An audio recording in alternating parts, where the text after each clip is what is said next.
It is time for Clubhouse Chatter. Here's the man, the myth, the legend, Normor Dez. I don't know about that, but so welcome back to second episode today of Clubhouse Chatter.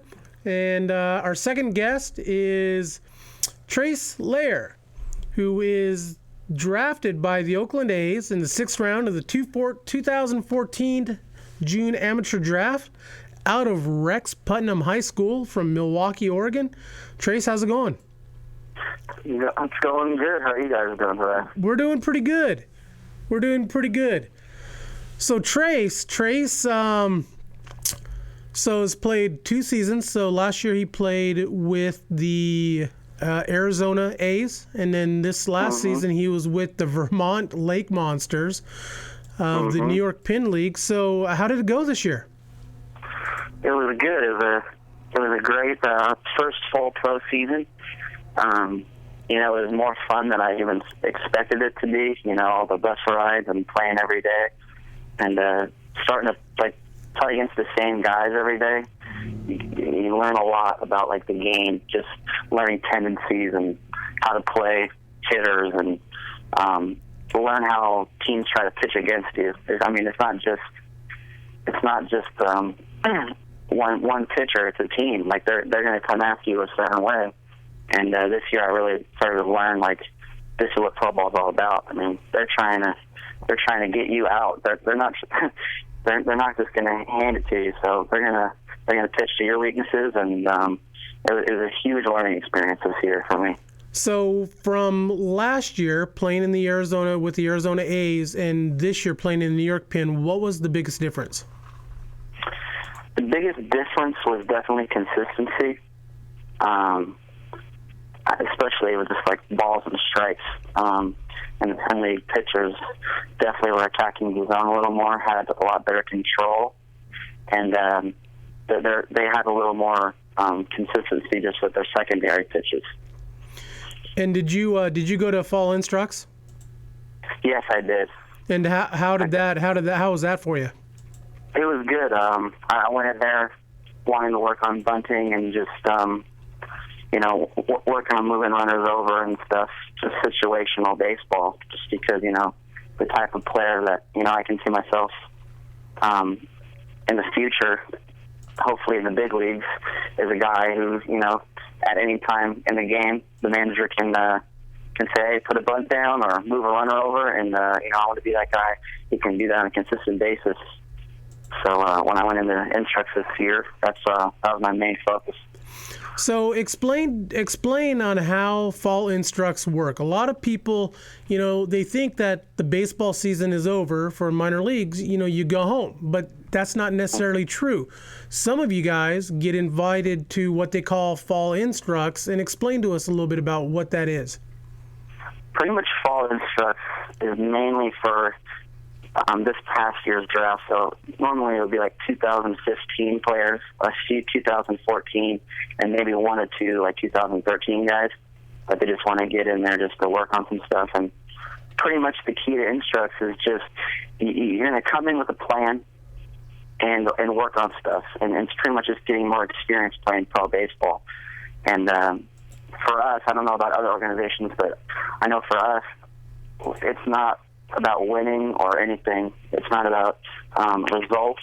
It's just you're out there working on getting better. So if the results don't come right now, that's not the point. It's just getting the experience of trying it in the game.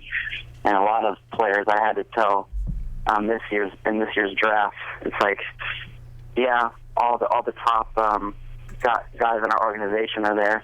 Billy Bean was there a few days, and it's just they're not there looking at results. They're seeing how hard you're working, if you're still playing the game hard, and all of that. So sometimes there's a huge misconception where it's this is fall instructs, I got to perform. But that's not it at all. You just got to go in there with a plan and work at it. Now, is it pretty much just all practice, or do you guys actually play games? Do you guys play games within the A's organization, or do you guys play against other organizations? We'll have a practice type deal in the morning, and then we'll go play another team. So we'll play teams that are usually closer. So we play the Angels, the Giants, and the Diamondbacks. What has been the best part of your career so far? The best part of my career so far is literally playing professional baseball. It's just a dream coming true. You know, I'm just every day I feel like I'm one step closer to making it to the big leagues. And I mean that's how everyone feels with right now. It's not just me. It's just every day that you're in pro baseball, you're one step closer for your full dream to come true. So I mean that's really the best part of my career so far. And how was playing in Vermont this year? What was that experience like? It was a good experience. The people and stands were really awesome. They supported us a lot. Vermont or Burlington really reminded me of Portland. It's a little on the smaller scale, but it's still about the same. The weather's the same. So, I mean, it's kind of like how it was home. But, yeah, Vermont was awesome, especially being able to just travel to New York and play against some teams in New York and stuff like that. I mean, I liked it a lot. So our last guest after you tonight is Tom Gamboa, who is the manager of the Brooklyn Cyclones. And Tom is a great baseball man, been on the show a couple of different times. Brooklyn has one of the more scenic ballparks in the nation. What was it like playing at Brooklyn? Oh, man, it's a circus. I'll tell you that. I mean, you're hitting. My first at bat in Brooklyn, I'm trying to focus on the pitcher, and to the left of the batter's eye, there's a freaking roller coaster, and I see it in the corner of my eye going up and up and up, and then right when the pitcher's up to throw the ball, everyone starts screaming because the roller coaster is going down, and you can hear the roller coaster go down. There's Latin music down by the beach. I mean, it's crazy out there. It's almost just like its own different world out in Coney Island. So you're speaking of like the Latin music. So you played with the U18 Team USA, and what playing in the different countries. So I know you played in Korea, correct? Taiwan. So where all have you played with Team USA? Did you play in any of the Latin American countries? I didn't. I was only fortunate to get picked to play in the 18U tournament in Taiwan. And what was that experience like for you? It was one of the greatest experiences of my life, being able to represent my country, and just having the USA across my chest. It's an unbelievable experience because you're not just playing for you or your teammates or your coaches. You're playing for something that's bigger than that. You're playing for the country that you're from, and you're trying to win it for everyone that's back home and supporting you.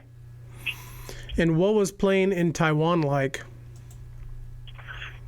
It was definitely a culture shock for sure. I mean, especially when they're playing against Chinese Taipei, which was the home team.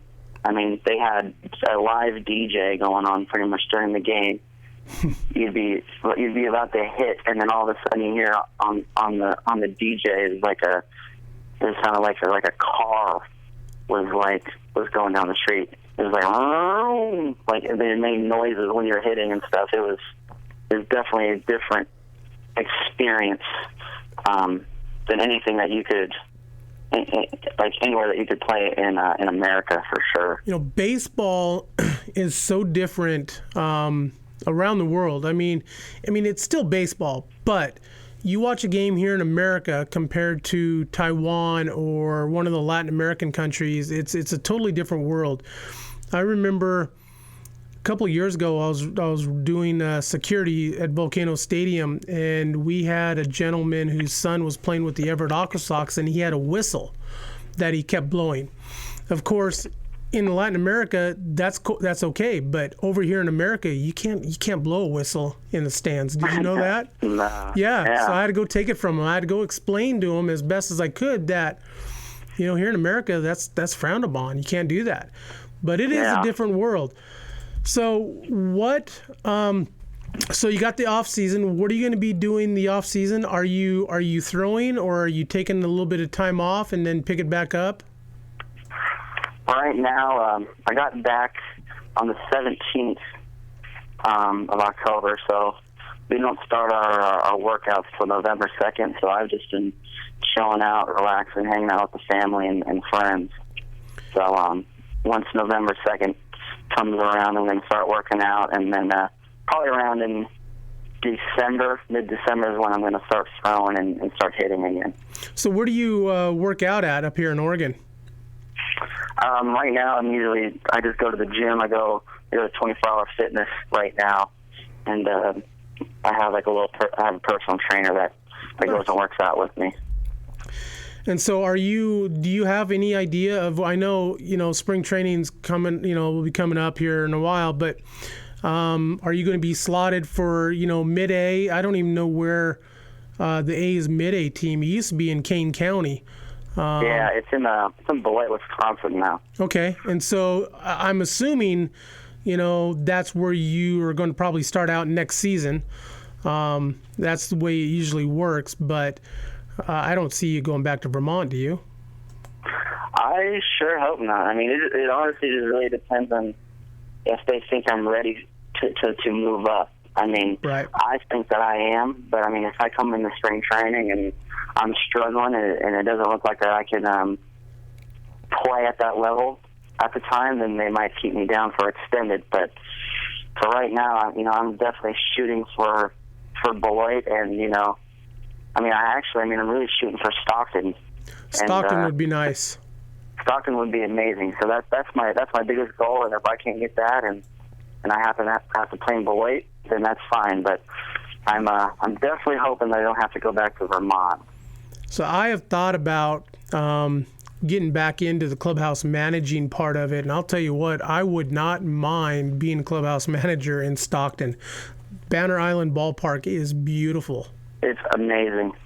Right there along the bay, and you got actually the office is your clubhouse. Stockton's clubhouse is along the waterfront, and it's a pretty nice little ballpark. So yeah, what has been? So who has been the people you've met in the game so far? Has there been like a moment to where you have, like, oh my gosh, I just met such and such? Definitely probably meeting Ricky Henderson last year. And then also, this past year in Instructs, I met Mark Ellis. I worked with him for about a week, and he's been one of my favorite players growing up. So that was kind of like a wow factor, like, dude. And what was meeting Ricky like?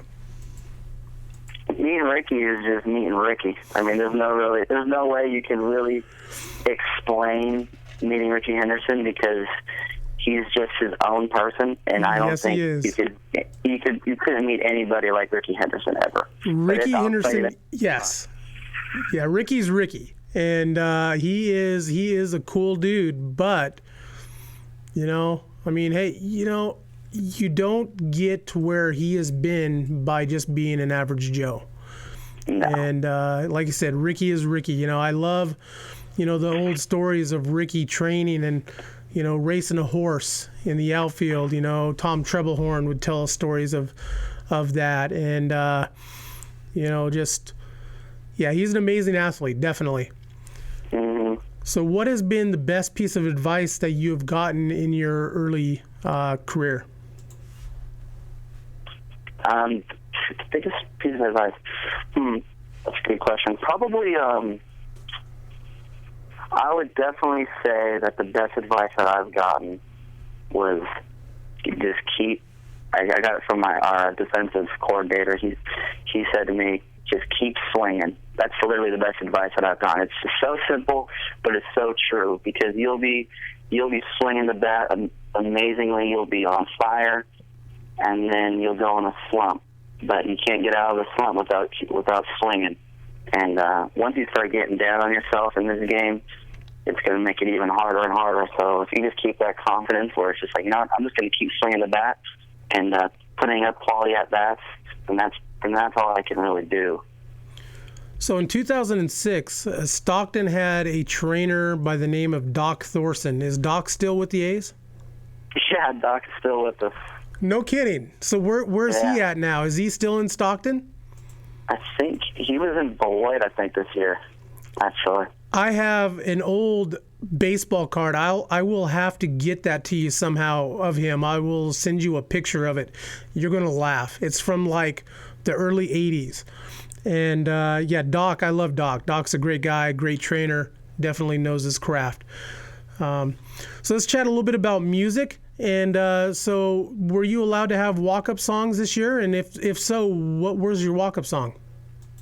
Yeah, we were allowed to have walk-out songs, and everyone gave me, everyone was making fun of me because I kept changing it. And it's just like, I've never had a walk-up song before, so ever since I was a kid, like, I always had these different ones that I wanted. So it would be like every week I would change just because I wanted to hear it when I was going up to the plate. So, I mean, it could range from one of my favorite artists, J. Cole, to another guy named Nipsey Hussle, or pretty much anybody's. I mean, I didn't have any rock this year, but next year I'm definitely going to throw in some Metallica no matter where I'm at. So, I mean, it really just, I don't have a certain song that I stick to. I really just change it up as much as I can. Right. And that's the way to go, I think. You know, I kind of think as a player as well, if I was playing, that would be the deal. It would be different songs. One series it might be Walk by Pantera. I always like, kind of think of the psychological deal about, getting into a pitcher's head. And so like, play some stupid song that that the pitcher will be thinking, what the crap? And that's where like Barbie Girl comes in or something crazy like that. But, so, all right. So we got the World Series going on, and you want to make a prediction? You want to give us a prediction? I think the Royals will take it at 6. Golly, you're the third person today. So producer Brian thinks the Royals in 6. And then I had Christian Colonel on, former Rockies prospect, thinks in 6. I like the Mets in 6. You like the Mets? There's the only thing that it's just the whole difference between those teams is just experience in the playoffs. That is true. The Royals have already been in the World Series, and they're hungry from losing last year. So, I mean, just watching the game, the first few innings before I got on the air, they're making hard contact on Harvey right now, and I just don't see the Royals getting cold. Right. But that's what I think. But I mean, the thing is like the pitching staff for the Mets is unreal. So you never really know. But I'm just going to go off of experience and just the lineup that the Royals have. Right. So final question for you. So I have a stack of baseball cards of you, and you are actually, I believe, you were on. Were you in the Bowman set, or was it the top set this year? I was the top. What? So besides your team set issue from Vermont, and what was that like seeing yourself on that card? It's pretty surreal. I mean, especially growing up collecting baseball cards. I mean, I still have thousands in my closet. So being able to have my rookie cards on tops of Bowman, it's pretty unreal, and it's definitely a dream come true. I mean, I've always wanted to have my own baseball card, and now I do. And everybody's knocking down your door to get it signed, correct? Yeah, seriously. I mean, that's got to be pretty cool. So once again, Trace Loehr. Trace, thanks for coming on, and let's do this again sometime. Yeah, sounds good to me. Thanks, all right. guys. Hey, thanks, Trace. All right, once again, Trace Loehr. So Trace's grandmother is in the hospital, so he's going to run and go take care of that. And so thank you, Trace, for coming on, and I hope your grandma is okay. So, Brian, you got something to say? Well, I was just looking through some photos, and I don't know if that's true or not. He's got a minor league tattoo. Yes, he's got the minor league tattoo on the back of his neck. It's the minor league one? It's that's what it, that. Looks like no, Major that's League. a major league it's tattoo. MLB. We'll have to ask him next time he's on. I just saw it as soon as he was hanging up, and I'm like, I wonder if that's true. I don't know. Trace Loehr, though, I mean, Putnam guy, and so one of the premier, he was headed to Oregon State before he was drafted. So he would have been a Beef. That was the time of year. I mean, Beavers are playing pretty well that year. They are. So once again, Clubhouse Chatter stuff by MDM Design. Hey, if you want a shirt or a hoodie or whatever, let me know and we can hook you up. Very inexpensive. Mark Canham with MDM Designs. We are also sponsored by YamhillToday.com. We are streaming live every week, YamhillToday.com. Based by Pros, Mitch Canham, Building an Athlete Sports Education. Baseballism.com, got the childhood cancer hat on. Check them out, baseballisms.com. Great people up there doing a good job. Baseballdudes.com, to be the best, you must train like the best, Chris Gazelle. And if you would like to sponsor the show, let me know, normbo18@gmail.com. We'll bring you on and we'll chat a little bit. And so we're on Twitter, Clubhouse Chatter, 1T. You can find us on Facebook and YouTube. We are also on iTunes and MLBblogs.com now. So check us out. And I'm Norm. That's Brian. We are going to have next guest, Tom Gamboa, one of the best guys in baseball, just a great baseball guy. Brooklyn Cyclones, part of the Mets organization, is going to come on and talk a little bit about the Mets, talk a little bit about Michael Conforto, former Oregon State great. Check us out. Thanks for listening.